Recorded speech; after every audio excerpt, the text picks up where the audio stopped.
साथियों, सर्वप्रथम मैं आपको हृदय से शुभकामनाएं देना चाहता हूं कि आप बहुत ही भाग्यशाली हैं, क्योंकि आपने भगवान श्री कृष्ण की प्रेरणा से ही श्रीमद् भगवत गीता सार के इस वीडियो को देखने का मन बनाया। मुझे पूरा विश्वास है कि इस वीडियो को पूरा अंत तक देखने और शांत मन से इसकी बातों को सुनने और समझने के बाद आपके विचारों और जीवन में बहुत ही सकारात्मक बदलाव आने वाले हैं। साथियों, मेरा खुद का अनुभव कहता है कि अगर आप इस बहुमूल्य ज्ञान का लाभ अधिक से अधिक लेना चाहते हैं तो इस गीता सार को पूरा अंत तक सुनें। हर रोज सुबह और रात को सोने से पहले जरूर सुनें और दूसरों को भी सुनाएं, क्योंकि जिस तरह खुशियां बांटने जो वह चाहता है, चाहे खुशी पाना हो, चाहे सफलता पानी हो, या चाहे मैनेजमेंट सीखना हो, या चाहे अपनी जिंदगी बेहतर बनानी हो, या भगवान का साथ पाना हो, श्री भगवत गीता से ज्यादा महान कोई और दूसरी चीज नहीं हो सकती। आइए शुरू करते हैं। मैं कोशिश करूंगा कि आपको वह सारी बातें बिल्कुल सही तरीके से समझ में आ जाए। दोस्तों, इस दुनिया में कुछ भी अच्छा या बुरा बिना किसी कारण के नहीं होता। एक बार पुराने टाइम में एक गांव में एक गरीब औरत रहती थी। उसको जब बच्चा हुआ तो वह बिल्कुल स्वस्थ था, लेकिन एक बार किसी घटना की वजह से उस बच्चे के हाथ की एक उंगली कट गई। वह बहुत दुखी हुई कि मेरे बच्चे के साथ यह क्यों हुआ, और वह हमेशा भगवान को इस बात के लिए कोसती थी कि पता नहीं भगवान को मेरे से क्या दुश्मनी थी जो मेरे ही बच्चे की उंगली काट दी। समय बीतता गया। उस गांव में एक दिन साधु के वेश में एक मायावी राक्षस आया। वह राक्षस अपनी शक्ति ज्यादा करने के लिए बहुत सारे बच्चों की बलि लेता था।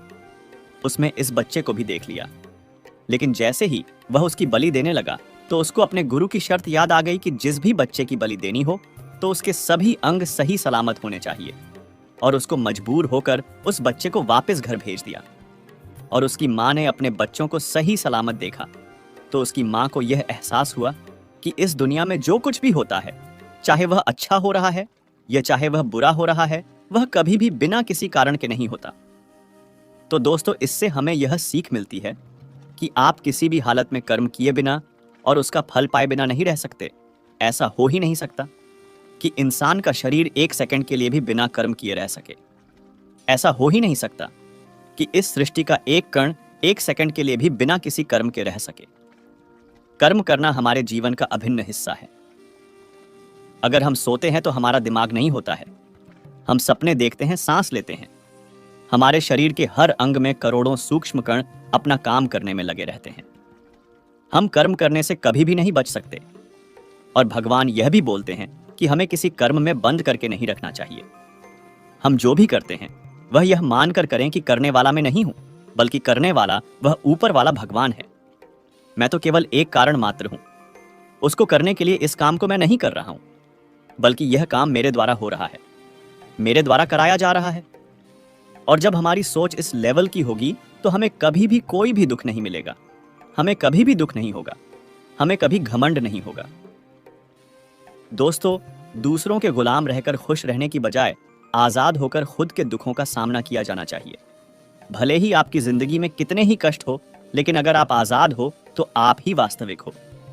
मनुष्यों की भागवत गीता में गुलामी को मौत से भी बुरा बताया गया है। इंसान किस किस का गुलाम नहीं है, वह अपने दिमाग का, अपने विचारों का गुलाम है। कभी भी किसी इंसान को किसी का गुलाम नहीं रहना चाहिए। भगवान श्री कृष्ण कहते हैं कि इंसान दुखी रहता है तो उसका सबसे मोटा कारण है मोह। मोह से अज्ञान आता है और जीवन में समस्याएं शुरू होने लगती हैं। महाभारत में धृतराष्ट्र को दुर्योधन से इतना मोह था कि वह अपने पुत्र को गलत काम करने से भी रोक नहीं सके। धृतराष्ट्र को पुत्र मोह की वजह से धर्म अधर्म ज्ञान ही नहीं रहा था। अंत में सब कुछ बर्बाद हो गया। महाभारत में श्री कृष्ण ने अर्जुन से कहा था, जब ज्ञान की धारा बहती है तो सबसे पहले मोह को नष्ट करती है। मोह को इसलिए नष्ट करती है क्योंकि मोह अज्ञान है। यूनान का सम्राट सिकंदर पूरी दुनिया को जीत लेना चाहता था। एक दिन एक नागा साधु ने सिकंदर से कहा कि तू ये पूरी दुनिया जीत लेगा, उसके बाद क्या करेगा, क्योंकि इसके अलावा दूसरी कोई दुनिया है ही नहीं। इतना कहकर संत जोर जोर से हंसने लगा। संत की बातें सुनकर सिकंदर निराश हो गया था। सिकंदर ने संत से कहा कि आप मुझ हंसिए मत।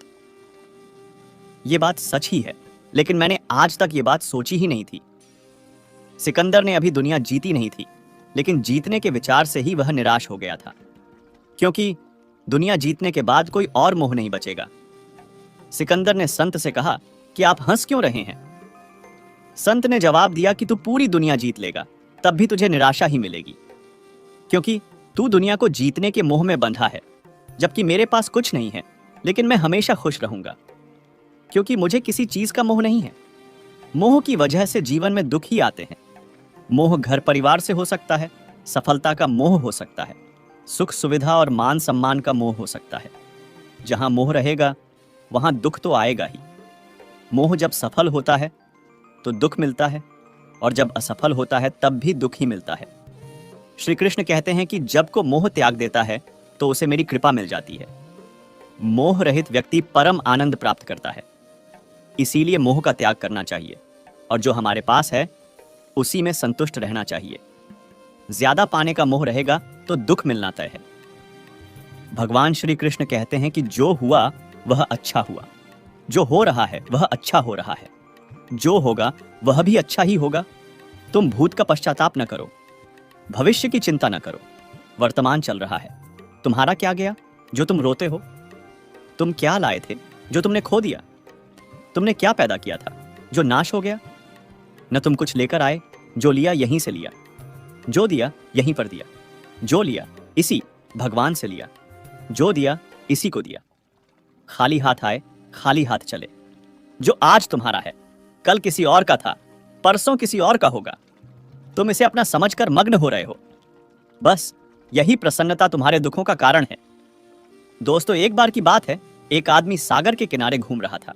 तभी एकदम उसकी नजर चांदी की एक डंडे पर गई जो बहते बहते किनारे पर आ गया था। वह खुश हुआ और झटपट उस डंडे को उठा लिया। अब वह डंडा लेकर टहलने लगा। अब धूप ज्यादा हो गई तो उसका मन सागर में नहाने का हुआ। उसने सोचा, अगर डंडे को किनारे रखकर नहाऊंगा तो कोई ले जाएगा। इसीलिए वह डंडा हाथ में ही लेकर नहाने लगा। तभी एक ऊंची लहर आई और तेजी से डंडे को बहा कर ले गई। वह अफसोस करने लगा और दुखी होकर तट पर आ बैठा और रोने लग गया। उधर से एक संत आ रहे थे। उसे उदास और रोता हुआ देख पूछा, इतने दुखी क्यों हो? उसने बताया, स्वामी जी, नहाते हुए मेरा चांदी का डंडा सागर में बह गया।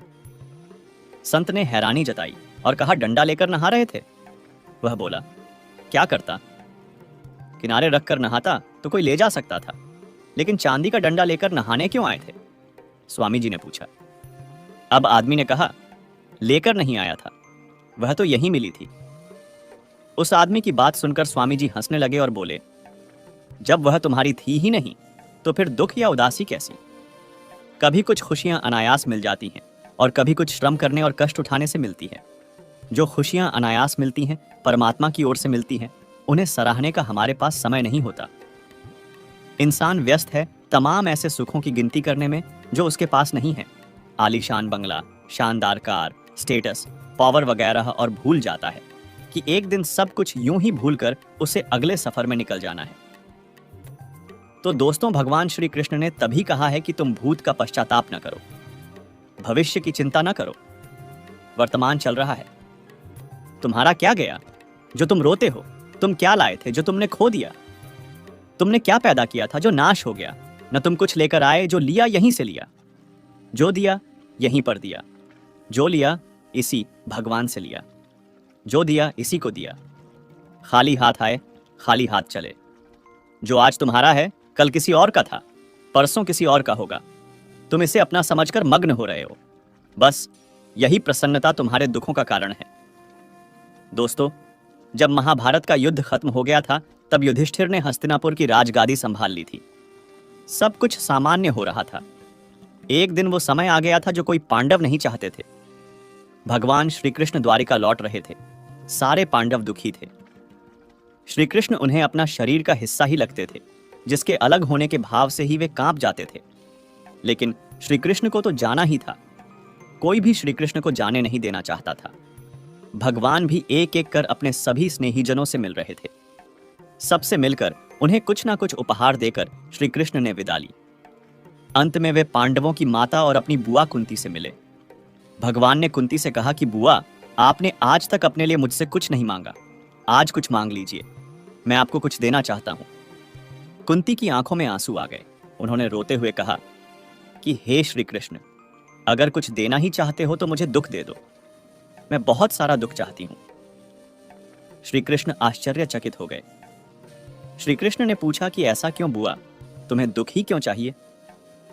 कुंती ने जवाब दिया कि जब जीवन में दुख रहता है तो तुम्हारा स्मरण भी रहता है। हर वक्त तुम याद आते हो।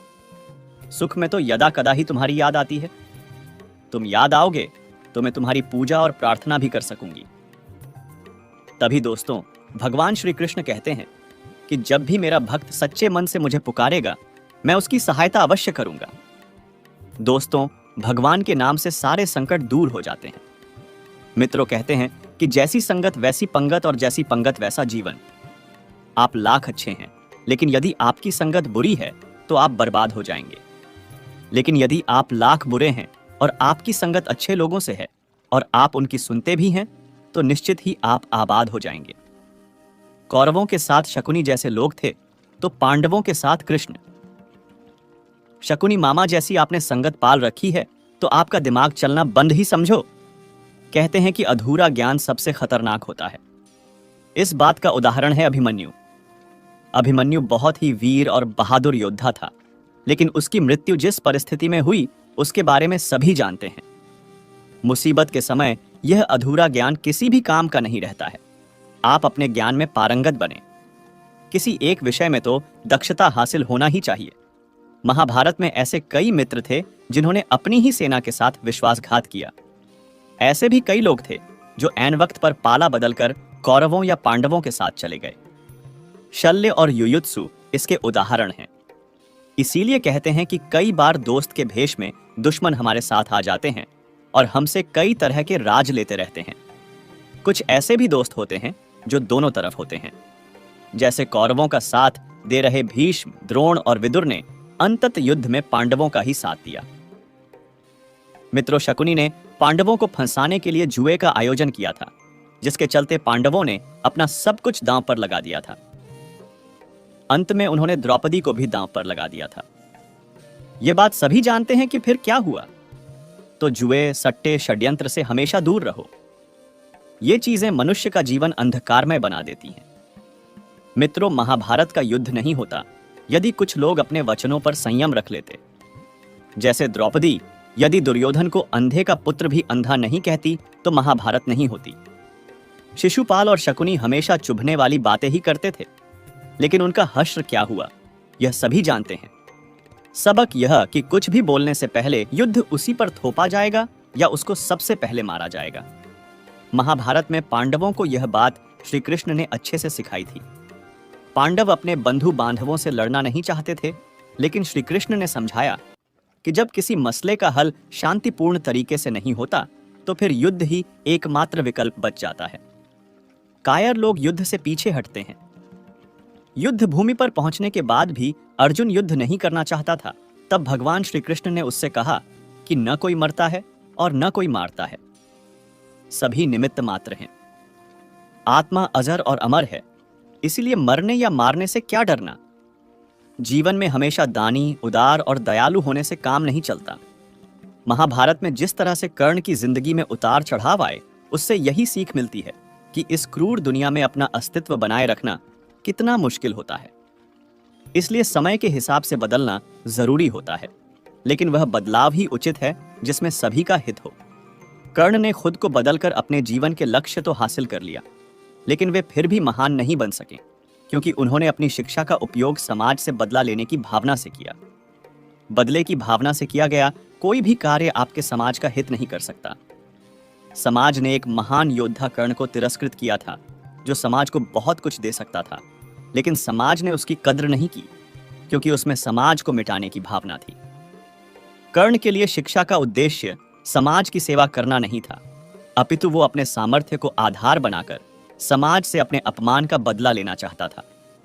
समाज और कर्ण दोनों को ही अपने अपने द्वारा किए गए अपराध के लिए दंड मिला है और आज भी मिल रहा है।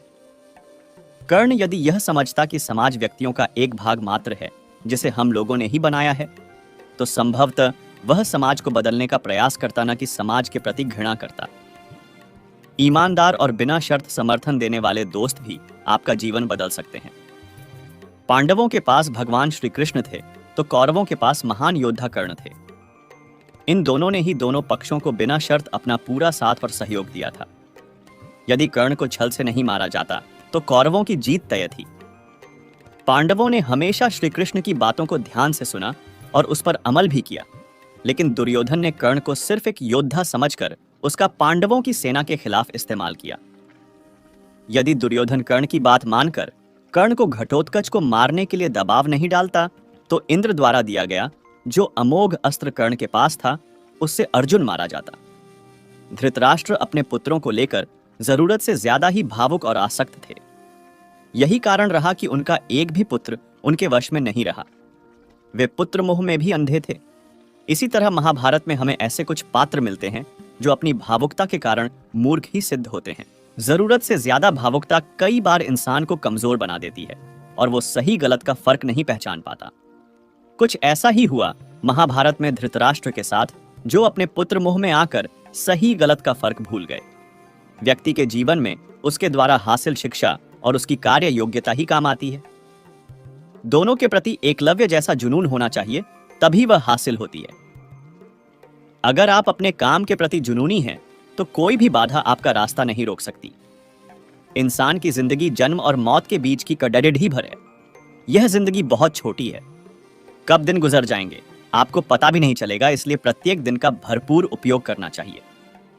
कुछ ऐसे भी कर्म करना चाहिए जो आपके अगले जीवन की तैयारी के हों। ज्यादा से ज्यादा कार्य करो। घर और कार्यालय के अलावा भी ऐसे कार्य करो जिससे आपकी संतानें आपको याद रखें। गीता यही संदेश देती है कि हर पर ऐसा कार्य कर जो तेरे जीवन को सुंदर बनाए। अपनी अच्छी स्थिति, बैंक बैलेंस, संपदा, सुंदर रूप और विद्वता का कभी अहंकार मत कीजिए। धनी, ज्ञानी, शक्तिशाली पांडवों ने वनवास भोगा और अति सुंदर द्रौपदी भी उनके साथ वनों में भटकती रही। समय के खेल निराले हैं। जिस अंबा का जीवन भीष्म के कारण बर्बाद हो गया था, उसने शिखंडी के रूप में जन्म लेकर भीष्म से बदला लिया था। महाभारत में ऐसे कई उदाहरण हैं जिनसे यह प्रेरणा मिलती है कि घमंड को पतन का कारण बनने में देर नहीं लगती है। अत्यधिक लालच इंसान की जिंदगी को नर्क बना देता है। जो आपका नहीं है उसे अनीतिपूर्वक लेने छीनने का प्रयास न करें। आज नहीं तो कल उसका दंड अवश्य मिलता है। हमेशा शांत रहे। इससे आप अपने जीवन में खुद को बहुत मजबूत पाएंगे, क्योंकि लोहा ठंडा होने पर ही मजबूत होता है, पर गर्म होने पर उसे किसी भी आकार में ढाला जा सकता है। किसी विपत्ति के समय आपको यह 7 गुण बचाएंगे: आपका ज्ञान, आपकी विनम्रता, आपकी बुद्धि, आपके भीतर का साहस, आपके अच्छे कर्म, सच बोलने की आदत और ईश्वर में विश्वास। आत्मा हमेशा जानती है कि सही क्या है और गलत क्या है, लेकिन मनुष्य के सामने चुनौती तो मन को समझने की होती है। मुश्किल समय में व्यक्ति अकेला हो जाता है, लेकिन मुश्किलों की वजह से वही व्यक्ति मजबूत हो जाता है। जो आपको सम्मान दे उसी को सम्मान दीजिए। हैसियत देखकर सर झुकाना कायरता का लक्षण है। हे अर्जुन, जो ना कभी हर्षित होता है, ना किसी से द्वेष करता है, ना शोक करता है, ना कामना करता है, जो शुभ और अशुभ संपूर्ण कर्मों का त्यागी है, वह ज्ञानी मनुष्य मुझे अति प्रिय है। मुझे पाने के 3 तरीके हैं: ध्यान योग, ज्ञान योग और कर्म योग, और इन सब में कर्म योग सबसे प्रधान है। जिस प्रकार मनुष्य अपने पुराने वस्त्रों का त्याग कर नए वस्त्र धारण करता है, ठीक उसी प्रकार आत्मा पुराने शरीर को त्याग कर नए शरीर को धारण करती है। यही प्रकृति का नियम है। इस सत्य को स्वीकार करके भय मुक्त होकर आज में जीना चाहिए। किसी पर विश्वास करना हो तो उसकी बातों पर नहीं, उनकी हरकतों पर ध्यान दो। गुस्से के समय थोड़ा रुक जाने से और गलती के समय झुक जाने से जिंदगी और भी आसान हो जाती है। भगवान श्री कृष्ण कहते हैं, जो मनुष्य मुझे जान लेता है उसके लिए इस संसार में और कुछ भी जानना शेष नहीं रहता। ऐसा मनुष्य जन्म मरण के बंधनों से मुक्त हो जाता है। जो मनुष्य भगवत गीता को पढ़कर उस पर अमल करता है, उसके सारे दुष्कर्म का प्रभाव समाप्त हो जाता है। जो भाग्य में है वह भाग कर आएगा, और जो भाग्य में नहीं है वह आकर भी भाग जाएगा। जैसे हवा के झोंके नाव को भटका देते हैं, वैसे ही मनुष्य की इच्छाएं बुद्धि को भटका देती है। एक समझदार व्यक्ति वही है जो दूसरों को देखकर उनकी विशेषताओं से सीखता है, उनसे तुलना नहीं करता। शस्त्र केवल शरीर को घायल कर सकते हैं, किंतु शब्द आत्मा को भी घायल कर देते हैं। जो मनुष्य अपने को परमात्मा से अलग नहीं समझता है, और ना ही इस शरीर से अपना कोई संबंध मानता है, वह सदा के लिए जन्म मरण से मुक्ति पा लेता है। खुश रहना है तो जिंदगी के फैसले अपनी परिस्थितियों को देखकर, ले दुनिया को देखकर जो फैसले लेते हैं वे हमेशा दुखी रहते हैं। जो व्यक्ति आध्यात्मिक जागरूकता के शिखर तक पहुंच चुके हैं, उनका मार्ग है निस्वार्थ कर्म, और जो भगवान के साथ संयोजित हो चुके हैं उनका मार्ग है स्थिरता और शांति। श्री कृष्ण कहते हैं, जो इंसान सिर्फ खुद के लिए जीता है उसका एक दिन मरण होगा, और जो इंसान दूसरों के लिए जीता है उसका सदैव स्मरण होगा। दूसरों को नियंत्रित करने वाला शक्तिशाली हो सकता है, लेकिन स्वयं को नियंत्रित करने वाला उससे भी अधिक शक्तिशाली होता है। जो आप पाना चाहते हैं मांगने से नहीं मिलेगा, आपको उसके लायक बनना होगा। अहंकार मनुष्य से वह सब कुछ करवाता है जो अंत में उसी के विनाश का कारण बनता है। इसलिए जीवन में जितना जल्दी हो सके अपना अहंकार त्याग दे। कुएं में उतरने के बाद बाल्टी झुकती है, लेकिन झुकने के बाद भरकर ही निकलती है। जीवन भी कुछ ऐसा ही है, जो झुकता है वह अवश्य ही कुछ ना कुछ लेकर ही उठता है। यही जिंदगी जीने का सार है। कर्म तेरे अच्छे है तो किस्मत तेरी दासी है, नीयत तेरी अच्छी है तो घर में मथुरा काशी है। हमेशा याद रखें, जो होता है अच्छे के लिए होता है। कभी कभी विपरीत परिस्थितियां हमारी वर्तमान स्थिति को अच्छा करने के लिए आती है। गीता में श्री कृष्ण ने कहा है कि मनुष्य को फल की इच्छा छोड़ डालकर कर्म पर ध्यान देना चाहिए। मनुष्य जैसा कर्म करता है उसे फल भी उसी के अनुरूप मिलता है। इसलिए व्यक्ति को अच्छे कर्म करते रहना चाहिए। हमारा मन ही हमारे दुखों का कारण होता है। ऐसे में श्री कृष्ण ने गीता में कहा है कि जिस व्यक्ति ने अपने मन पर काबू पा लिया, वह मन में पैदा होने वाली बेकार की चिंताओं और इच्छाओं से भी दूर रहता है। साथ ही व्यक्ति को अपने लक्ष्य को भी आसानी से प्राप्त कर लेता है। क्रोध में व्यक्ति नियंत्रण खो बैठता है और आवेश में आकर गलत कार्य कर देता है। यहां तक कि कभी कभी गुस्से में व्यक्ति खुद का अहित कर बैठता है। गीता में श्री कृष्ण ने बताया है कि क्रोध को खुद पर हावी नहीं होने देना चाहिए। यदि गुस्सा आए तो स्वयं को शांत रखने का प्रयास करें। कामयाब होना है तो एक बात गांठ बांध लो, पांव भले ही फिसल जाए लेकिन जुबान कभी नहीं फिसलनी चाहिए। परिवार को मालिक बनकर नहीं बल्कि माली बनकर संभालो, क्योंकि जो ध्यान तो सबका रखता हो पर अधिकार किसी पर नहीं जताता हो। श्री कृष्ण कहते हैं, आलसी व्यक्ति कभी सफल नहीं हो सकता। जिसको जीवन में आराम करना बेहद प्यारा है, उसे मेहनत करना अच्छा नहीं लगता। भला वह व्यक्ति कैसे सफल हो सकता है? इसलिए अगर आप कोई काम करना चाहते हैं तो अभी से आलस को त्याग दीजिए। अपने काम को कभी कल पर नहीं टालना चाहिए, क्योंकि ऐसा व्यक्ति समय को महत्वपूर्ण ना समझकर उसे व्यर्थ ही गवाता है और अंत में उसके पास कुछ भी करने के लिए समय नहीं बचता। साथियों, जरा सोचिए, एक गलत पासवर्ड से अगर आपका मोबाइल नहीं खुल सकता तो गलत तरीके से जीवन जीने से खुशियों के दरवाजे भला कैसे खुलेंगे? दूसरों की जिंदगियों में झांकने से कुछ नहीं मिलने वाला। यकीन मानिए, आपकी जिंदगी में भी ऐसा बहुत कुछ है जो इंतजार कर रहा है कि आप अपनी जिंदगी में झांकें। गीता के अनुसार व्यक्ति को संदेह या संशय का स्थिति में नहीं रहना चाहिए। जो लोग संशय का स्थिति में रहते हैं उनका भला नहीं हो सकता है। जीवन में स्पष्ट नजरिया होना चाहिए। श्री कृष्ण कहते हैं, वह किसी के भाग्य के निर्माता नहीं है। व्यक्ति खुद अपना भाग्य लिखता है। आप जैसा बीज बोएंगे, आप वैसी ही फसल काटेंगे। आप जैसा कर्म करेंगे, आपको वैसे ही परिणाम मिलेंगे। यदि विद्यार्थी मन लगाकर मेहनत करेंगे तो परीक्षा में अवश्य सफल होंगे। इसलिए हर व्यक्ति का भाग्य भी तभी बदलेगा जब वह अपना कर्म करेगा। संदेह से परे होकर जब आप भगवान से प्यार करते हैं तो आप हर चीज से प्यार करते हैं। संसार में सबसे ताकतवर व्यक्ति वही होता है जो धोखा खाने के बाद भी लोगों की भलाई करना नहीं भूलता। श्री कृष्ण कहते हैं, सीधे इंसान को कभी धोखा मत देना, क्योंकि सीधे इंसान का जवाब ऊपर वाला अलग तरीके से देता है। हर जलते दिए तले अंधेरा होता है, हर रात के पीछे सवेरा होता है। लोग डर जाते हैं मुसीबत देखकर, मगर हर मुसीबत के पीछे सफलता होती है। अपनी वर्तमान अप्रिय अवस्था से मुक्त होना चाहते हो तो अपनी मानसिक निर्बलता को दूर करो। मजबूत मन के साथ ही परिवर्तनशील निर्णय लिए जा सकते हैं। उस मनुष्य की ताकत का कोई मुकाबला नहीं कर सकता जिसके पास सब्र की ताकत होती है। गलत लोगों की हार उसी वक्त तय हो जाती है जब सही लोग अपने आप चुप हो जाते हैं। यह आवश्यक नहीं कि हर स्थान पर हम उत्तर दें। कुछ बातें हमें ईश्वर को ही सौंप देनी चाहिए, क्योंकि जब ईश्वर उत्तर देता है तो सारा संसार मौन होकर सुनता है। मन कभी सही सोचता है तो कभी गलत, क्योंकि आत्मा में प्यार का संस्कार भी है और नफरत का भी।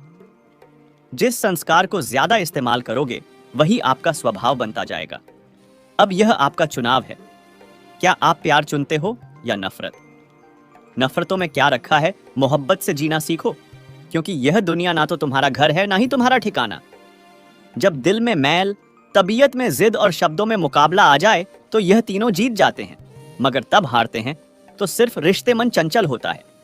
यह इधर उधर भागता है और किसी कार्य की एकाग्रता का दुश्मन है। लेकिन यदि यह व्यक्ति के वश में हो जाए तो इससे अच्छा कोई मित्र नहीं। इसलिए मन को एकाग्र करना जरूरी है, और मन को एकाग्र करने के लिए बस कम प्रयास और अभ्यास की जरूरत होती है। श्री कृष्ण कहते हैं, कोई भी मौका दे तो उसे धोखा मत देना, और कोई धोखा दे तो उसे दोबारा मौका मत देना। मिलावट का दौर है, हम में हां मिला दिया करो, संबंध लंबे समय तक टिके रहेंगे। आप कितने भी अच्छे हो, चाहे आप कितना भी अच्छा काम कर लो, पर एक बात हमेशा याद रखना, जो आपको गलत समझता है वह मरते दम तक आपको गलत ही समझेगा। भगवान इंसान की गलतियां माफ करता है, चालाकियां नहीं। जो होकर भी ना हो उसका होना कैसा? अगर रिश्ता बस नाम का हो तो फिर रोना कैसा? भगवान कहते हैं, मेरे लिए ना तो कोई घृणित है, ना कोई प्रिय, ना कोई मित्र है, ना ही कोई शत्रु, ना कोई निर्धन है और ना ही कोई धनी।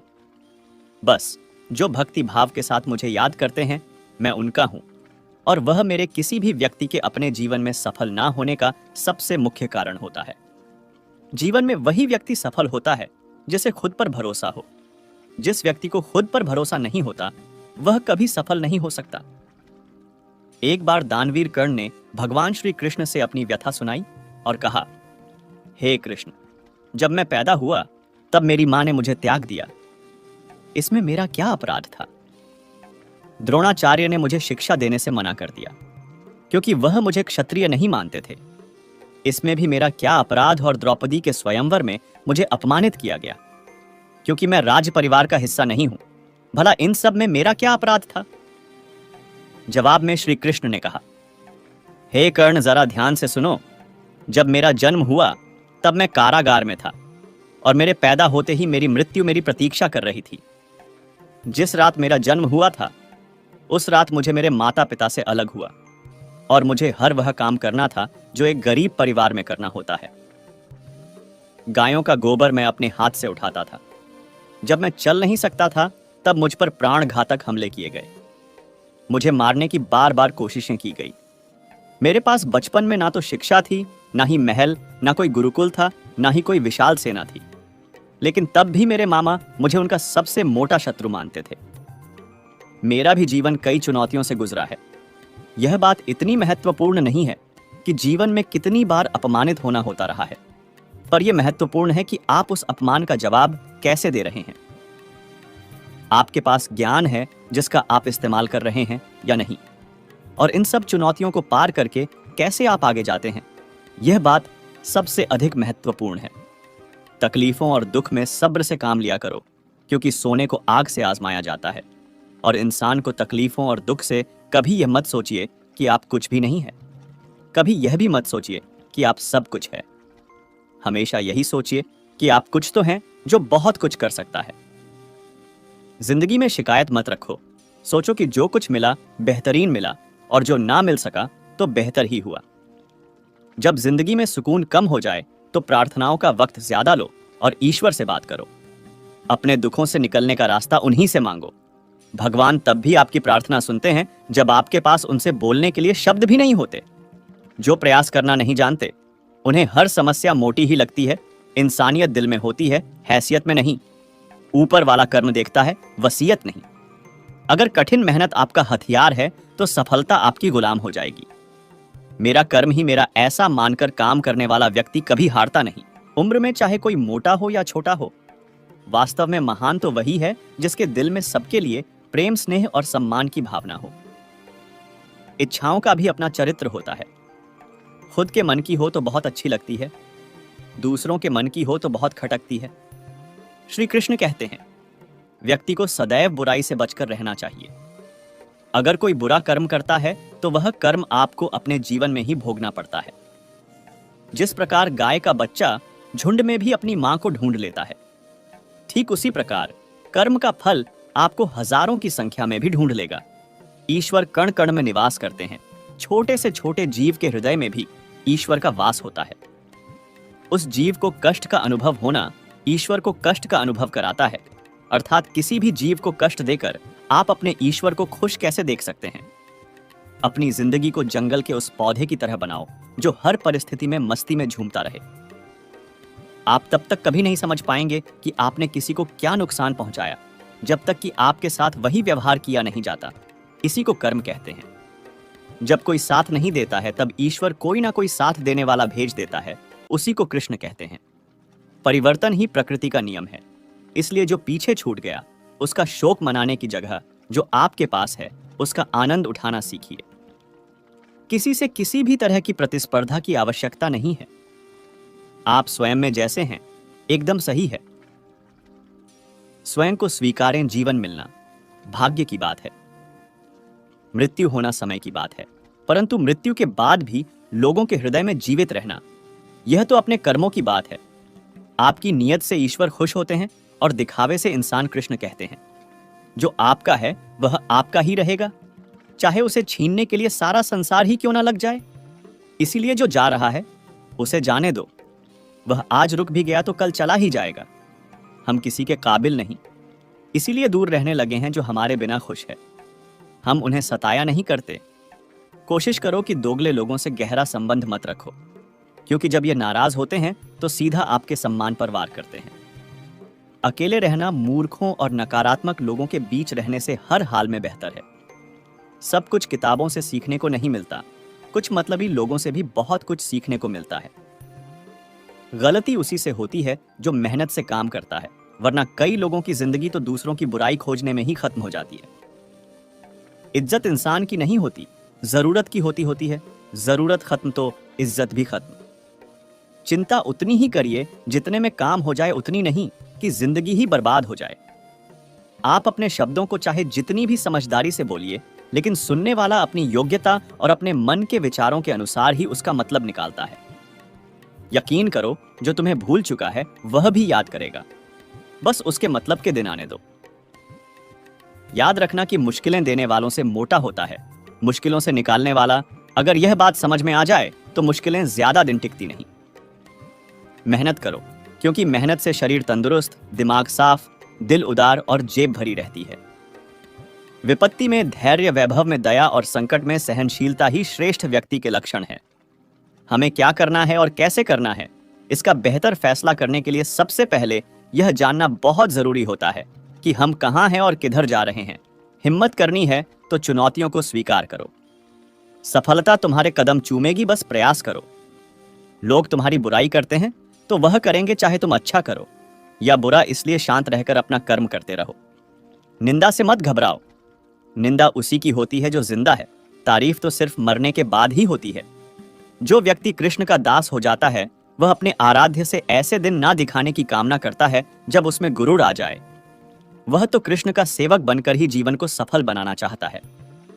श्री कृष्ण कहते हैं, जो व्यक्ति सदैव हंसता खेलता मुस्कुराता रहता हो, अगर वह अपने स्वभाव से भिन्न हो जाए, अर्थात चुप, गुमसुम और उदास रहने लगे, तो समझना उसके हृदय में कोई दर्द है।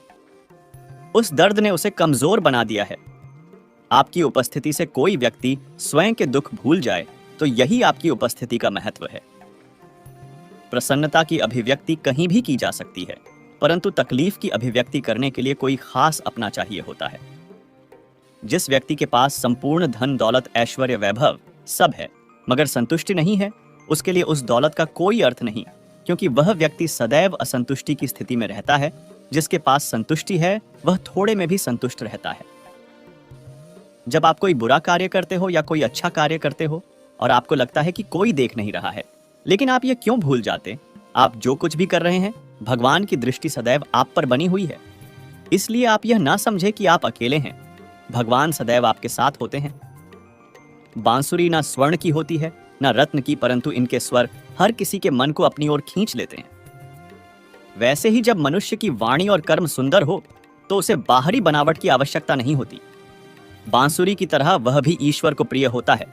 अगर आपकी समस्या जहाज जितनी मोटी है तो भूले नहीं, प्रभु की कृपा सागर जितनी मोटी है। प्रसन्नता पाने के लिए बहुत कुछ एकत्र करना होता है, ऐसा हम समझते हैं, किंतु वास्तविकता में प्रसन्नता के लिए बहुत खोना होता है, ऐसा अनुभव कहता है। मनुष्य या कोई जीव अपने भाग्य का निर्माता खुद होता है। जो जैसा कर्म करता है उसका वैसा ही भाग्य बन जाता है। परम सौभाग्यशाली वे होते हैं जिनके पास भोजन के साथ भूख भी हो, बिस्तर के साथ नींद भी हो, धन के साथ धर्म भी हो और विशिष्टता के साथ शिष्टता भी हो। दृढ़ इच्छा शक्ति वह शस्त्र है जिसके साथ तुम्हारे ध्यान और क्षमता में आश्चर्यजनक परिवर्तन आता है। कहते हैं मन के हारे हार है और मन के जीते जीत, अर्थात जिस प्रकार सकारात्मक विचारों से सफलता मिलती है, ठीक उसी प्रकार नकारात्मक विचार असफलता की मार्ग की ओर अग्रसर करते हैं, क्योंकि जैसा हम सोचते हैं वैसा ही हम बन जाते हैं और अपने विचारों के माध्यम से ही हमें नकारात्मक और सकारात्मक परिणाम मिलते हैं।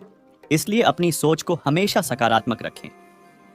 मनुष्य ही एक ऐसा प्राणी है जो कर्म करता है, इसलिए कर्म करना प्रत्येक व्यक्ति का धर्म भी है। कर्म करने वाला व्यक्ति ही कर्मवीर कहलाता है, इसलिए कर्म करते रहना खाली बैठने से बेहतर होता है। जरा ध्यान कीजिए, कलयुग चल रहा है, इसलिए यह विचार दिल से निकाल दीजिए कि बिना मतलब के कोई आपसे रिश्ता रखेगा। अपने पास ऐसा जरूर कुछ बचा कर रखिए कि लोग उसे पाने के लिए आपसे मिले रहे। खुद को खाली मत होने देना, क्योंकि लोग खाली चीजों को कचरे के डिब्बे में डाल देते हैं। जरा सोचिए, जब जन्म और मृत्यु दोनों ईश्वर की मर्जी से होते हैं, तो इन दोनों के बीच की व्यवस्थाएं हमारी मर्जी से कैसे हो सकती हैं? जीवन में जब भी हम कुछ बुरा कर रहे हैं और हमें लगता है कि हम किसी दूसरे के साथ ऐसा कर रहे हैं, यह हमारी भ्रांति होती है। वास्तव में बुरा तो हम अपने ही साथ कर रहे हैं, क्योंकि हमारे कर्मों का अंतिम फल हमें ही भोगना होता है। हम जो भी बो रहे हैं उसकी फसल हमें काटनी है। इंच इंच का हिसाब होता है। ईश्वर के न्याय में कुछ भी बेहिसाब नहीं जाता। श्री कृष्ण कहते हैं, अगर आपको याद नहीं कि गुच्छे की कौन सी चाबी ताले खोल सकती है और आप लगातार ताले को खोलने का प्रयास करते रहते हैं, फिर भी वह ताला नहीं खुलता है, तब अधिकतर लोग ऐसी परिस्थिति में अपनी आशा खो बैठते हैं। उन्हें लगता है कि चाबी कहीं खो गई है और वे तिलमिला जाते हैं, क्रोधित हो उठते हैं। परंतु उस समय धैर्य रखें, क्योंकि गुच्छे की अंतिम चाबी भी ताला खोल सकती है।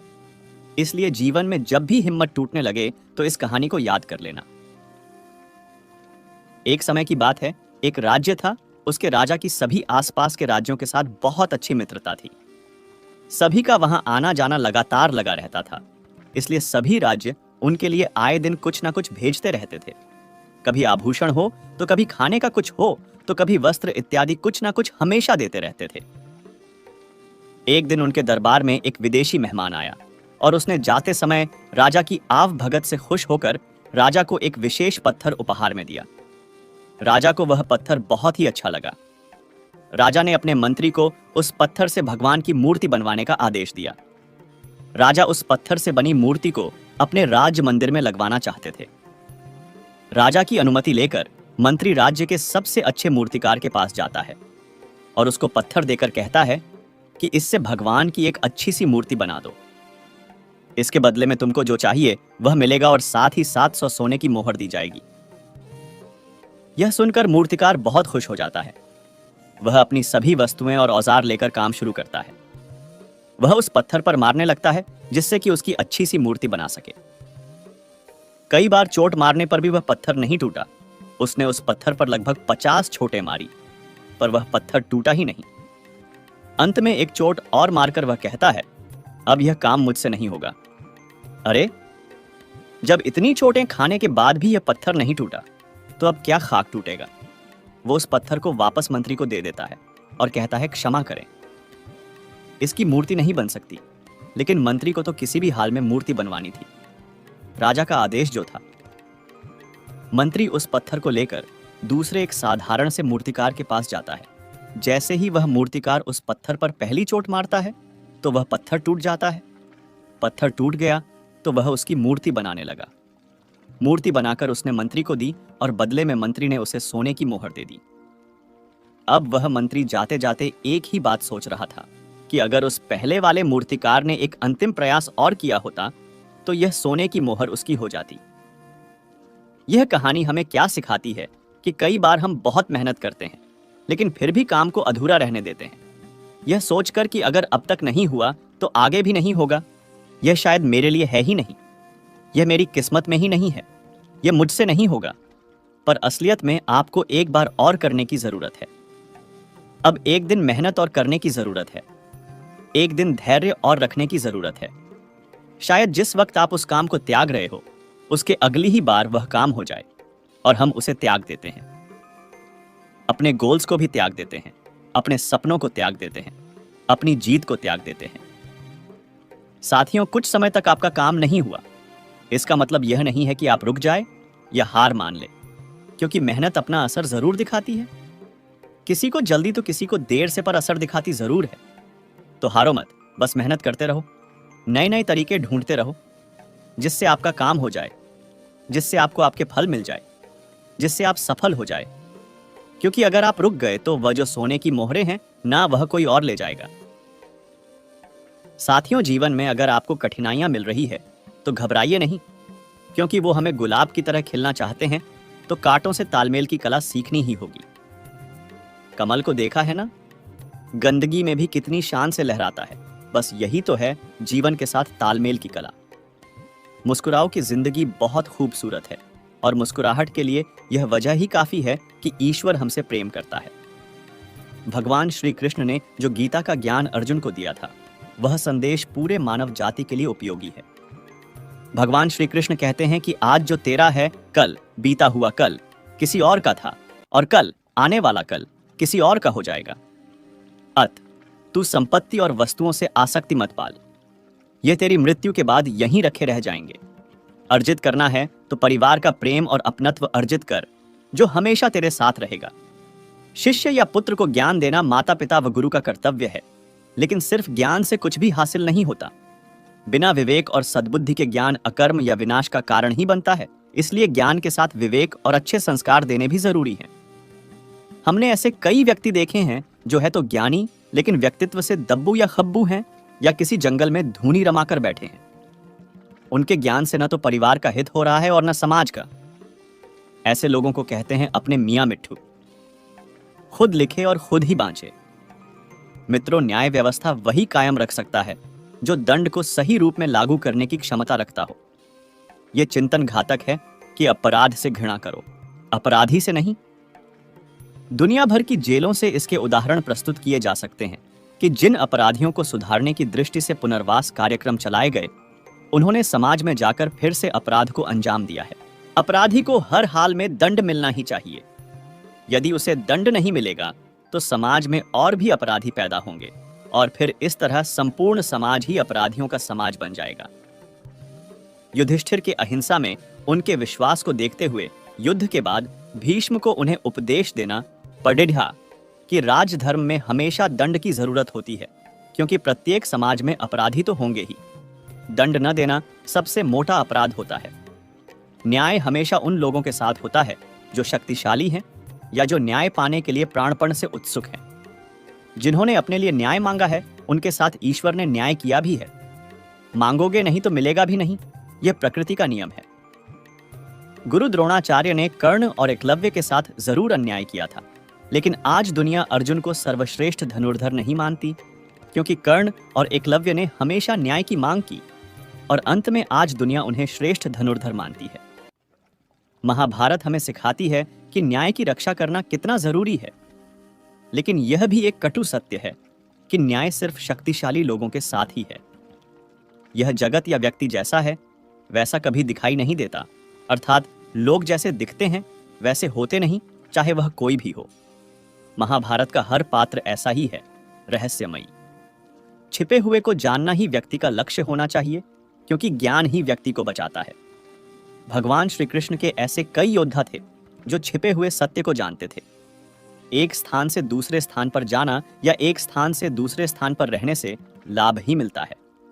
पांडवों को हस्तिनापुर नहीं रह के 2 बार जंगल में रहे और अंत में उनको जब खांडवप्रस्थ मिला तो वे वहां चले गए। इसी तरह भगवान श्री कृष्ण को भी कई बार मथुरा से गए और अंत में वे द्वारिका में बस गए थे। कई बार लोगों को व्यापार या नौकरी के लिए दूसरे शहर या देश में जाना होता है। जीवन हो या युद्ध, सभी जगह गोपनीयता का महत्व है। यदि आप भावना में बहकर किसी को अपने जीवन के राज बताते हैं या किसी व्यक्ति या समाज विशेष पर क्रोध या कटाक्ष करते हैं, तो आप कमजोर माने जाएंगे। महाभारत में ऐसे कई मौके आए जबकि नायकों ने अपने राज ऐसे व्यक्ति के समक्ष खोल दिए जो राज जानने ही आया था, जिसके चलते ऐसे लोगों को मुंह की खानी पड़ी। दुर्योधन, भीष्म, बर्बरिक ऐसे उदाहरण हैं जिन्होंने अपनी कमजोरी और शक्ति का राज खोल दिया था। किसी भी प्रकार की चिंता करना, मन को अशांत रखना और व्यर्थ के भय को पालते रहने से मृत्यु आसपास ही मंडराने लगती है। मौत तो सभी को आनी है, फिर चिंता किस बात की? कोई पहले मरेगा और कोई बाद में। चिंता का मुख्य कारण मोह है। जेल खान, दावा खाना या पागल खाना वह व्यक्ति जाता है जिसने धर्मसम्मत या संयमित जीवन नहीं जिया, बहुत महत्वाकांक्षी है, या जिसने धन और शक्ति के आधार पर रिश्ते बना रखे हैं, या जिसे अपनी संपत्ति की सुरक्षा की चिंता है। महाभारत को देखने या सुनने से हमें यही शिक्षा मिलती है कि चिंता मुक्त जीवन जीना सबसे महान दौलत है। तो दोस्तों, कैसा लगा आपको यह वीडियो? कमेंट लाइक करके जरूर बताएं। ऐसे ही वीडियो और पाने के लिए हमारे चैनल को सब्सक्राइब करें। धन्यवाद। जय श्री राधे कृष्णा।